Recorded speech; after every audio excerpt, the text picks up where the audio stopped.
Hello friends, आज हम class 10th का जो आपका एग्ज़ाम हुआ था सप्लीमेंट्री, जो बच्चे रह जाते हैं जो इस एग्ज़ाम को पास नहीं कर पाते पहले, फिर उनका सप्लीमेंट्री एग्ज़ाम होता है। तो आज हम क्लास 10th का जो सप्लीमेंट्री एग्ज़ाम हुआ था लास्ट ईयर 2024 में, जिसका सब्जेक्ट है कंस्ट्रक्शन, जो बोलते हैं हम इंग्लिश में कंस्ट्रक्शन, हिंदी में बोलते हैं निर्माण। तो इसका आज हम पूरा कंप्लीट सोल्यूशन देखेंगे। तो आपको बता देता हूँ, मैंने यहाँ पे सप्लीमेंट्री एग्ज़ाम का कंप्लीट सोल्यूशन कर चुका हूँ। जो सब्जेक्ट आपका कंस्ट्रक्शन, क्लास है आपकी 10th। तो वीडियो को स्टार्ट करने से पहले मैं आप सभी को एक बात कहना चाहता हूँ, अगर वीडियो आपको अच्छी लग रही है, वीडियो पसंद आ रही है, आप और वीडियो चाहते हैं, तो इस वीडियो को लाइक करना और वीडियो को कंप्लीट देखना। मैंने कंप्लीट सोल्यूशन करवाया है, बीच में मत छोड़ना। पूरी वीडियो देखें आप, पूरा कंप्लीट सोल्यूशन देखें, ताकि आपका जो एग्ज़ाम आने वाला है 11 मार्च को, तो आप इसके लिए रेडी हो सको। पूरी प्रिपरेशन और भी आपकी मजबूत हो जाएगी जो आपने पहले कर रखी है। तो वीडियो को लाइक और चैनल को सब्सक्राइब करना ना भूलें। अब बिना कुछ देर की हम स्टार्ट करते हैं इस वीडियो को। प्रश्न नंबर फर्स्ट क्या कहता है? प्रश्न नंबर पहला, विकल्प चुने जो स्थायी विकास से परिभाषित है। तो इस स्थायी विकास से परिभाषित विकल्प है भावी पीढ़ियों की देखभाल करना। तो आंसर क्या हुआ? Taking care of future generation. प्रश्न नंबर 2, मेरी नोएडा से अपने एक मेरी नाम की है जो नोएडा से अपने व्यवसाय के लिए बल्ब खरीदती है। वह जानती है कि फरीदाबाद में बल्ब सस्ते हैं, इसलिए उसने वहां से बल्ब खरीदना शुरू कर दिया। तो उस कार्य के लिए सही विकल्प को निशान लगाएं जो उद्यमी कर रहा है। तो सही क्या कह रहा है? वो जोखिम उठा रहा है, तो इसको क्या कहते हैं? जोखिम लेता है। प्रश्न नंबर 3, एक मजबूत पासवर्ड में क्या होना चाहिए? तो एक मजबूत पासवर्ड में आपके क्या होने चाहिए? अक्षर होने चाहिए, संख्या होनी चाहिए, विशेष कैरेक्टर्स होने चाहिए। प्रश्न नंबर 4 पे चलते हैं अब अपने। निम्नलिखित में से कौन मौखिक संचार का, इसमें लिखना था कौन मौखिक नहीं, कौन से मौखिक संचार का एक उदाहरण है? तो मौखिक संचार का एक ही उदाहरण है जो हम बोल के करते हैं, तो फ़ोन कॉल। ये प्रश्न बच्चों बार बार रिपीट हुआ है, हर एग्जाम में रिपीट हुआ है। मैंने 2023, 24, 2020, 21, 22 तीनों में ये प्रश्न रिपीट हुआ है। तो बच्चों इस प्रश्न को ध्यान से सोच ले कि मौखिक संचार कौन सा होता है, गैर मौखिक संचार कौन से होते हैं। प्रश्न नंबर 5, प्रश्न नंबर 5 क्या कह रहा है? इनमें से कौन सी एक सकारात्मक अच्छे चेहरे की अभिव्यक्ति है? तो अच्छे चेहरे की अभिव्यक्ति है कि आप हमेशा मुस्कुराते रहें। तो लगातार मुस्कुराते रहना एक अच्छे चेहरे या सकारात्मक चेहरे की अभिव्यक्ति है। तो कीप स्माइलिंग। प्रश्न नंबर 6, दिव्या अपने स्कूल में वार्षिक उत्सव के में अच्छे प्रदर्शन के लिए नृत्य सीख रही है। ये किस प्रकार की प्रेरणा है? तो ये कौन सी प्रेरणा होती है? आंतरिक प्रेरणा होती है। तो आंसर क्या हुआ? आंतरिक प्रेरणा। प्रश्न नंबर 7, माउस का उपयोग करते हुए निम्नलिखित में से कौन सा कार्य नहीं किया जाता? तो टर्न ऑन का कार्य माउस का उपयोग करके नहीं किया जाता। बाकी roll over, drag and drop, right click का कार्य कर सकते हैं। पर कंप्यूटर को टर्न ऑन करना कंप्यूटर को करते हैं, माउस को नहीं करते। प्रश्न नंबर 8, छोटी छोटी दरारों को साफ करना चाहिए। तो छोटी छोटी दरारों को साफ करना किससे चाहिए? हमें कपड़े से साफ करना चाहिए। प्रश्न नंबर 9, टॉवेल का महत्वपूर्ण उपकरण। टॉवेल का महत्वपूर्ण उपकरण है जिसका उपयोग किया जाता है। तो जिसका उपयोग किया जाता है उसका आंसर क्या है? ईंट की चिनाई के लिए। तो आंसर क्या हुआ? अ। प्रश्न नंबर 10, मचान का निर्माण किसकी देखरेख में किया जाना चाहिए? तो मचान का निर्माण हमेशा अनुभवी कर्मियों की देखरेख में किया जाना चाहिए। प्रश्न नंबर 11, फॉर्मवर्क के लिए इस्तेमाल किए जाने वाली लकड़ी की नमी होनी चाहिए। तो फॉर्मवर्क के लिए इस्तेमाल की जाने वाली नमी की लकड़ी कितनी होनी चाहिए? तो 30% होनी चाहिए। टेराजो का सामग्री है। टेराजो एक सामग्री है। तो ये कौन सी सामग्री है बच्चों? तो ये मिश्रित सामग्री है। तो मिश्रित सामग्री में तो आंसर क्या हुआ आपको? समग्र सामग्री या मिश्रित सामग्री।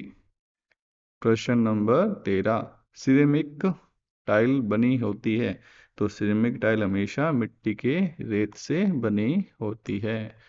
प्रश्न नंबर 14, निम्न में से कौन सा नोटपैड फाइल के लिए एक वैध एक्सटेंशन है? तो नोटपैड फाइल के लिए हमेशा आपको पता है, नोटपैड फाइल को जब भी आप सेव करते हो तो .txt फाइल से सेव होती है। प्रश्न नंबर 15, कंक्रीट को नुकसान पहुंचाने से बचने के लिए सभी फॉर्मवर्क को बिना डैश डैश हटा देना चाहिए। तो इसका आंसर क्या होगा? झटकों और कंपनों से, यानी कि शॉक और वाइब्रेशन से इसको हटा देना चाहिए। प्रश्न नंबर 16, तुषार क्रिया के कारण दोष उत्पन्न होते हैं। तो तुषार क्रिया के कारण कौन से दोष उत्पन्न होते हैं? आपकी दरारें पड़ना स्टार्ट होती है। तो ईंट में काम में दरार आना, ईंट के काम में दरार आना, तो ये उत्पन्न होती है। प्रश्न नंबर 17 क्या कह रहा है? डैश डैश संचार तब होता है जब एक व्यक्ति एक बड़ी सभा को संबोधित करता है। तो इसका क्या हुआ? सार्वजनिक। ठीक है। प्रश्न नंबर 18, स्वप्रेरणा आपके डैश डैश का बल है जो आपको चीजों से करने के लिए प्रेरित करती है। तो ये कौन सा बल है? तो ये आपके अंदर का बल है। प्रश्न नंबर 19, कंप्यूटर में स्टोर एक आवाज फाइल में फाइल नेम का एक्सटेंशन आम तौर पर होता है। तो आवाज फाइल में .mp3 होता है। तो आंसर क्या हुआ? .mp3। प्रश्न नंबर 20, बिजली के उत्पादन के लिए एक पर्यावरण अनुकूल तरीका डैश डैश का उपयोग करना जो असीमित है। तो आंसर क्या होगा इसमें? जो असीमित है, तो आंसर क्या होगा? सौर ऊर्जा। प्रश्न नंबर 20 का आंसर क्या होगा? सौर ऊर्जा जो असीमित है। प्रश्न नंबर 21, पत्थर की चिनाई का निर्माण पत्थर डैश डैश में किया जाता है। तो किसका इस्तेमाल करते हैं हम? मोटार का इस्तेमाल करते हैं। प्रश्न नंबर 22, मोटार पर डैश डैश का प्रभाव ईंट के काम में होने वाले दोषों में से एक है। तो कौन सा होगा इसमें? सल्फेट होगा। प्रश्न नंबर 23, वॉशर मध्य में एक छिद्र वाली डैश डैश गोल प्लेट होती है। तो छिद्र वाली कौन सी प्लेट होती है? पतली और गोल प्लेट होती है। तो आंसर हुआ पतली। प्रश्न नंबर 24, डैश डैश फर्श आवासीय और साथ ही सार्वजनिक भवनों के लिए लोकप्रिय है। तो सार्वजनिक भवनों के लिए लोकप्रिय क्या है आपके? फ्लैगस्टोन। तो आंसर क्या हुआ? फ्लैगस्टोन आपके भवनों के लिए लोकप्रिय है। प्रश्न नंबर 25, आप दूसरों को अपने कंप्यूटर का उपयोग करने से कैसे रोकोगे? तो आपको सभी को पता है इसी का आंसर, तो भी हम आपको लिखने के लिए देख लेते हैं कि क्या है। पासवर्ड लगाना। प्रश्न नंबर 25 पे चलते हैं हम अपने। प्रश्न नंबर 25 कह रहा है, आपको कंप्यूटर से उपयोग करने से कैसे रोका जा सकता है? तो आप मजबूत पासवर्ड सेट कर सकते हैं, सिस्टम को लॉगिन सुरक्षा लागू करें। तो इससे आप अपने कंप्यूटर को दूसरों से इस्तेमाल करने से बचा सकते हैं। प्रश्न नंबर 26, किसी उद्यम को कम लागत पर उत्पाद बनाने के लिए क्या करना चाहिए? तो किसी उद्यम को कम लागत उत्पाद बनाने के लिए कच्चे माल की लागत कम करना और उत्पादकता बढ़ाने के लिए नवीन तकनीक का उपयोग करना। अब बच्चों क्या कह रहा हूँ मैं, एक बात सुनो। ये 27 नंबर प्रश्न है, एस्टर चिनाई और रबल चिनाई में अंतर समझाइए। तो मैं आपको बता देता हूँ। प्रश्न नंबर 27 क्या कह रहा है? एस्टर चिनाई और मलबे की चिनाई में मध्य अंतर संक्षेप समझाइए। तो प्रश्न मैंने साथ में लिखा हुआ है, तो बच्चों मैं प्रश्न स्विच ना करके कि पहले मैं आपको पीडीएफ दिखाऊं फिर मैं आपको आंसर दिखाऊं, ऐसे नहीं करूंगा मैं, क्योंकि मैंने प्रश्न साथ में लिखे हुए हैं। तो मैं अपने प्रश्न पढ़ेंगे, वहीं से उसका आंसर करेंगे। तो चलो स्टार्ट करते हैं अब। एस्टर चिनाई के समान आकार की ईंटें प्रयोग होती है एस्टर चिनाई में, और रबर चिनाई में असमान व अनगढ़े पत्थर प्रयोग किए जाते हैं। प्रश्न नंबर 28, ईंट चिनाई में प्रयुक्त आवश्यक उपकरणों का उल्लेख करें। तो उपकरण कौन से हैं? Towel, levelling tool, plumb bob, इसका इस्तेमाल किया जाता है। प्रश्न नंबर 29, मचान के प्रकारों को संक्षिप्त व्याख्या करें। तो संक्षिप्त इसकी व्याख्या कर सकते हो, मैंने बता रखा है आपको, एकल मचान, डबल मचान और स्टील मचान। इनकी आप संक्षिप्त व्याख्या यहाँ पे कर सकते हो, क्योंकि मैंने यहाँ व्याख्या नहीं करी, क्योंकि मैं वीडियो को और बड़ा नहीं करना चाहता, मैंने आपको पॉइंट बता दिए। प्रश्न नंबर 30, फॉर्मवर्क का महत्व क्या है। तो फॉर्मवर्क का महत्व है कंक्रीट को सही आकार देने में मदद करता है। फॉर्मवर्क निर्माण को स्थायित्व प्रदान करता है। प्रश्न नंबर 31, फर्श पर टाइल लगाने के लिए ढलान क्यों आवश्यक है। क्योंकि उसमें जल निकासी आसानी से हो सके, इसलिए हम ढलान देते हैं, पानी का ठहराव को रोकने के लिए। प्रश्न नंबर 32, लिनोलियम फ्लोरिंग के लिए आवश्यक सामग्री और उपकरण का उल्लेख करें। तो है लिनोलियम शीट, दूसरा है गोंद और चौथा है रोलर। प्रश्न नंबर 33, प्रभावी संचार के में बाधाओं की व्याख्या करें। तो बाधाओं की व्याख्या कर सकते हो, जैसे मैंने भाषा की बाधा लिखी यहाँ पे पॉइंट। तो भाषा में कैसे भाषा बाधा आ सकती है कि आप इंग्लिश जानते हो, दूसरा बंदा हिंदी जानता हो, तो ये भाषा उत्पन्न कर सकती है, भाषा में बाधा है संचार में। दूसरी तकनीकी समस्या क्या क्या हो सकती है और सांस्कृतिक भिन्नताएं होती हैं, तो इनके बारे में आप 1 या 2 लाइनें लिख सकते हो आप अपने हिसाब से।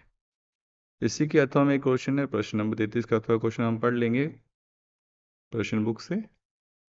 तो आप देख सकते हो कि प्रश्न नंबर 33 है, उसके अथवा में प्रश्न है, उन बिंदुओं को सारणीबद्ध रूप में लिखें जो आपके मौखिक संचार कौशल को बढ़ा सकते हैं। तो प्रश्न नंबर, मौखिक संचार कौशल बढ़ाने के उपाय लिखने हैं अपन को। तो पहला है स्पष्ट भाषा का उपयोग करें, आत्मविश्वास बनाए रखें, आंखों से संपर्क बनाए रखें। तो प्रश्न नंबर 34 33 कर लिया अपन ने। तो प्रश्न नंबर 34 पे चलते हैं, प्री कास्ट टेरजो फ्लोरिंग बनाने की प्रक्रिया समझाइए। तो प्री कास्ट टेरजो फ्लोरिंग बनाने की प्रक्रिया है सीमेंट, संगमरमर के कण और रंगीन चिप्स मिलाना। दूसरा है मिश्रण और सांचे को डालकर सेट करना। तीसरा है सतह को पॉलिश करना। तो ये है आपका 34 नंबर प्रश्न का आंसर। प्रश्न नंबर 34 के जो अथवा में प्रश्न है उसका भी हम आंसर देख लेते हैं। सीमेंट कंक्रीट फ्लोर बनाने की प्रक्रिया समझाइए। तो ये है सीमेंट कंक्रीट फ्लोर बनाने की प्रक्रिया में क्या करेंगे, हम कंक्रीट का मिश्रण तैयार करेंगे पहले। दूसरा सतह पर फैलाकर समतल बनाना। और तीसरा है पॉलिशिंग और फिनिशिंग करना। ओके, प्रश्न नंबर 35 चलते हैं अपने। पत्थर चिनाई करते समय ध्यान देने योग्य बातें लिखें। तो पत्थर को उचित चयन करें हम, फिर समुचित मोटार का उपयोग करें, और फिर लेवलिंग और प्लम्बिंग सही होना चाहिए। इसी के अथवा में एक और प्रश्न है बच्चों, ईंट चिनाई को कैसे रखा जा सकता है। तो नियमित निरीक्षण करें, उनको टूटी हुई ईंटों को बदलें और दरारों को मोटार से भरें। तो प्रश्न नंबर 35 तक हमने पूरे कंप्लीट कर लेते हैं, हम देख लेते हैं 35 प्रश्न ही है। हाँ, 35 प्रश्न हमने आज कंप्लीट कर लिया इसका सोल्यूशन। तो अगर आपको ये वीडियो अच्छी लगी तो वीडियो को लाइक और चैनल को सब्सक्राइब करना मत भूलें बच्चों। ये सप्लीमेंट्री एग्जाम होता है 2024 में, ये वो वाला एग्जाम का हमने सोल्यूशन आज किया है।